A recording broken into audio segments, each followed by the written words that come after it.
E aí, tudo bem? Olha, se você já se sentiu preso naquele ciclo de deixar tudo para depois, a famosa procrastinação, talvez a resposta não esteja em mais um aplicativo de produtividade. E se a solução for, na verdade, espiritual? Hoje a gente vai mergulhar numa visão super poderosa que conecta a nossa produtividade ao nosso propósito mais profundo, usando um modelo bíblico bem antigo. Vamos nessa? Tudo começa com uma virada de chave na nossa mente. Em vez de olhar para a procrastinação como uma falha, um defeito pessoal, a fonte nos convida a enxergar isso como uma questão de obediência e de como a gente administra as coisas. O tempo não é só um recurso, sabe? É um presente divino. E a forma como a gente usa esse presente diz muito sobre a nossa conexão espiritual. Certo, a ideia é forte, mas como é que a gente transforma isso em ação? Como é que esse tal ato espiritual aparece no nosso dia a dia para gerar uma mudança de verdade? É exatamente isso que a gente vai descobrir agora. Então, o primeiro passo é mudar o jeito que a gente vê o tempo.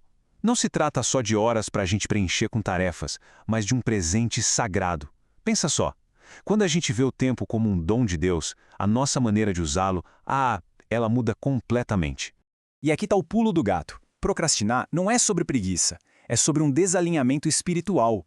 Toda vez que a gente adia algo importante, na verdade, o que está acontecendo é que a gente está se desconectando do nosso propósito, do motivo pelo qual esse tempo nos foi dado.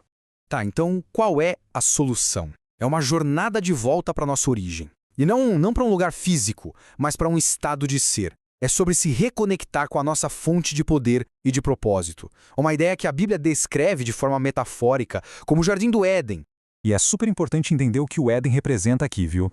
Não estamos falando de um ponto no mapa, mas de um estado interior, um lugar onde tudo é providenciado, onde o propósito é claro e a conexão com o divino é direta.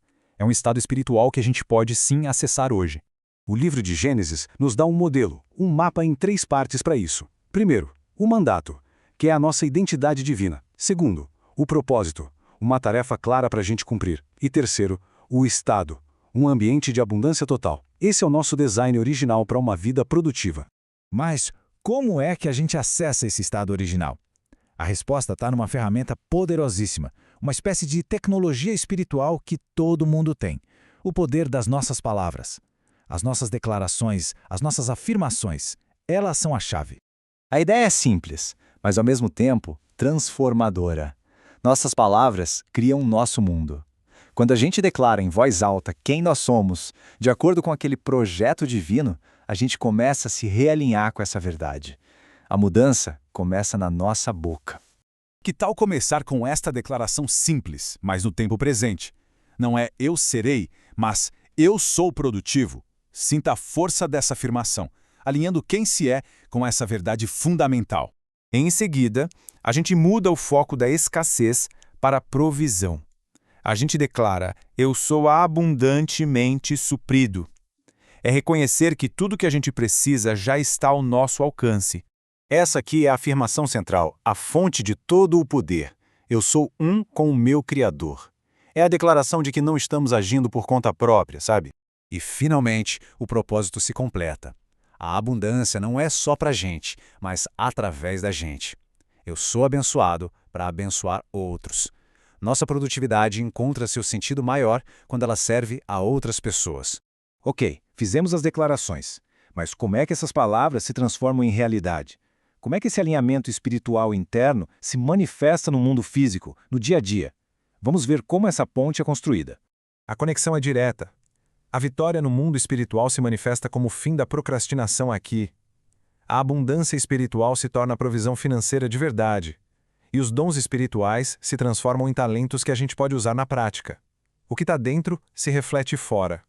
E qual é o elo entre esses dois mundos? A nossa mente. Ela é o jardim onde as sementes que a gente planta com as palavras começam a brotar.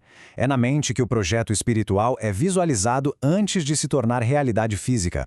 E tudo isso nos leva a uma última metáfora, que é muito poderosa, a do fluxo. Viver nesse estado de conexão não é sobre lutar, mas sobre fluir, como se a gente estivesse em um rio de vida divina. E quando a gente está conectado a esse fluxo, a provisão é contínua e completa. O próprio rio traz tudo o que é preciso. Cura, sabedoria, vitória. É uma fonte que nunca seca para todas as áreas da vida. E este é o resultado magnífico. A abundância não apenas flui para nós, mas flui através de nós. A gente se torna um canal de vida, de propósito e de bênção para o mundo ao nosso redor. É a expressão máxima da produtividade com propósito. E assim, a reflexão final que fica é esta. A verdadeira questão não é o que nos falta, mas o que já existe dentro de nós esperando para ser liberado. Qual rio de vida, de propósito e de produtividade está aí, prontinho para fluir? Lembre-se, tudo começa com uma simples declaração.